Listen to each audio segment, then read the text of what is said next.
looking for a place where we could take our cars and jump from one building to the next. When we saw Abu Dhabi, the beautiful water, the beautiful dunes, and these incredible skyscrapers, we were like, okay, that's the place. That skyline in particular became the backdrop for one of our even crazier action set piece, the Lycan driving between 3 buildings. To be able to do it there was amazing. The whole idea behind this Lycan theft was that it had this one chip in it that they needed. And the car is being stored in the top of this enormous building. We were able to shoot that on stage and bring in 150 party members all dressed to the max in evening gowns and tuxedos. You have no idea what level this party is about to go to. Now let's figure out how to make this really interesting to the audience, because a car inside of a party, usually it just goes in and goes out the other side. No one's ever seen this before. Time to unleash the beast. So we came up with, hey, he's gonna make a lap around this whole entire party sequence. And you're going, well, where are they gonna go? What the hell are they gonna do? Are they gonna drive in an elevator and go down the elevator? You've got a lot of people in evening gowns and tuxedos, and they can't move really fast. And they're on a marble floor. They drop their drinks, now there's liquid on the floor. Ready, and action!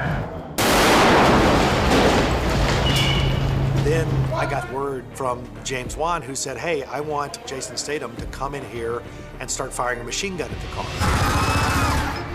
And I want Jason to jump over the top of the car. I want the car to hit him. So when they come flying in here, Dom pitches the car sideways and hits Jason Statham's character, and he goes over the top of the car and to the ground and then gets back up and starts shooting.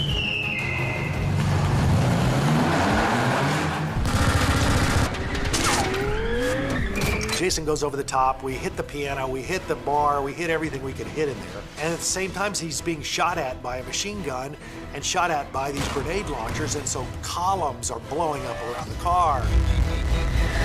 So now we've got all these different avenues that really spice it up. Dom, cars don't fly! He turns, and he just makes a beeline for the big glass window. Oh, shit!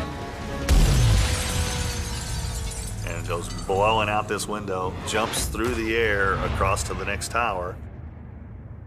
To go out the windows was on a set piece that was out in a parking lot. 9 cameras going, we have 6 of them out here. We got 3 cameras inside. We had 40 feet of trussing deck, and then the windows were built on that, and Dan put the car on one of his air mortars, and we would shoot it out of that window and into boxes.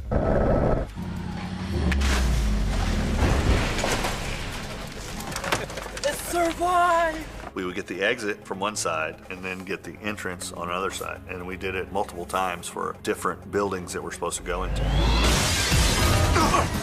We built a set to land in at the Atlanta Convention Center. Right there for the hit. That second building, James wanted fairly empty, like it wasn't finished yet. Open walls with the aluminum 4x4 beams in it, just a lot of wires hanging down. The fact is, squib these windows, they'll be going hot, they're gonna blow the windows. These are breakaway aluminum frames.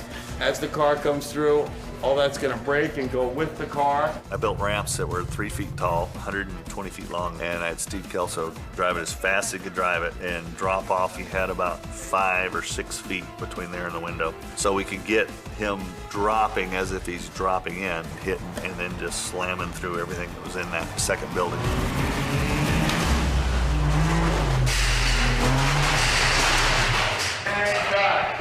Nice, all right. When we were able to use those towers, and we knew we could go farther, so we went from one building to the next to the next.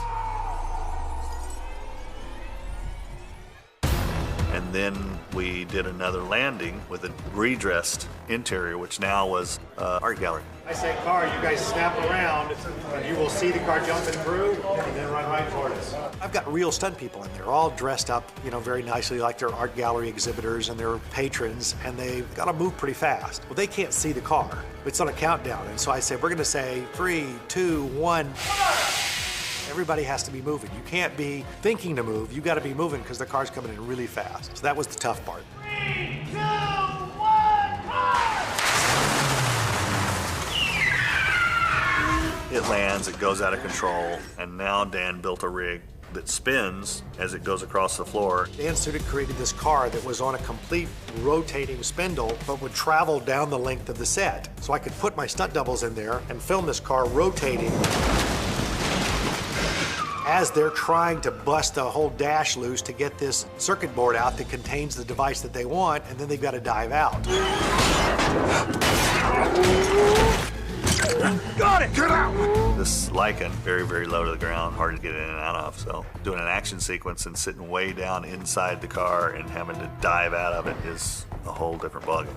We've got to get 2 stunt doubles out of a spinning car, and we want the car to jump out of the window all in one shot. So we tested it. We took the doors off and said, let's see if you guys can jump out of a spinning car, and we found out that if you don't jump out as it's starting to spin, the back tail end hits you. You're rotating in there, you don't really know where you are. So the stunt guys had to look for some kind of pinpoint area out on the set, and they said, when I see this come around, I know I have to go out. We said, okay, and action.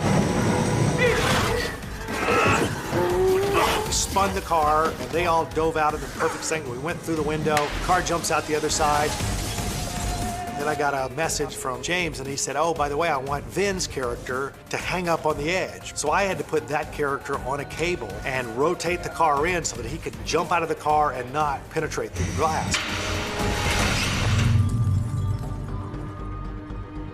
Then they dropped the car 60 feet just to the ground for the impact of it going out the next window with our heroes out of it.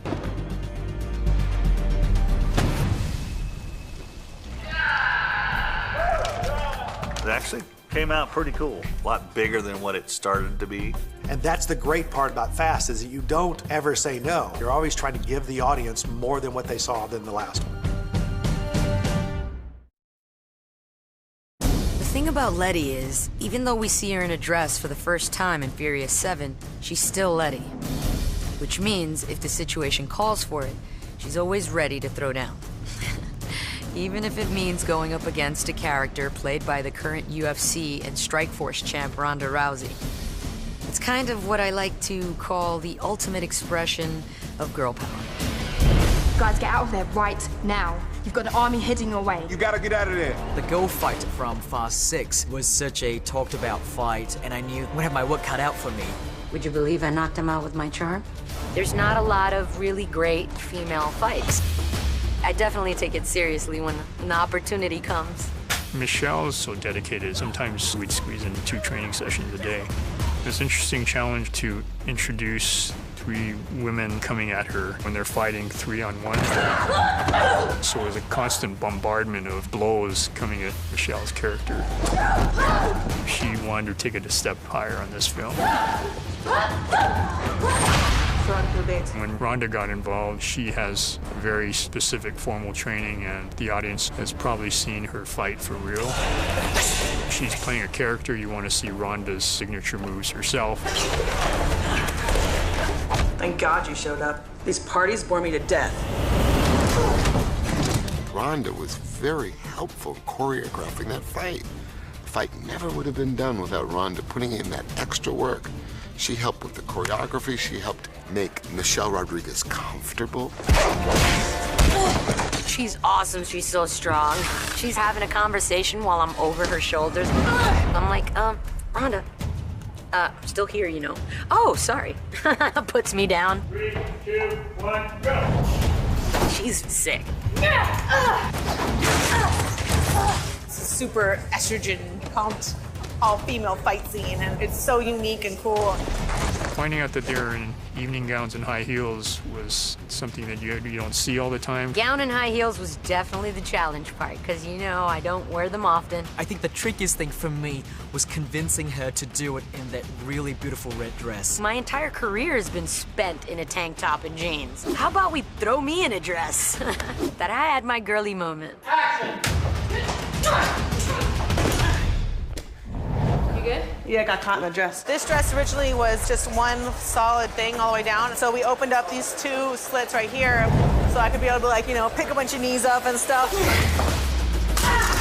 The contrast of the environment they're in, they're so beautifully done up. To see them just go at it, as hardcore as any of the guy fights. To me, I think the fight between the 2 of them brings that texture of reality to the fight that it kind of needed. It really brings an edge to the overall look.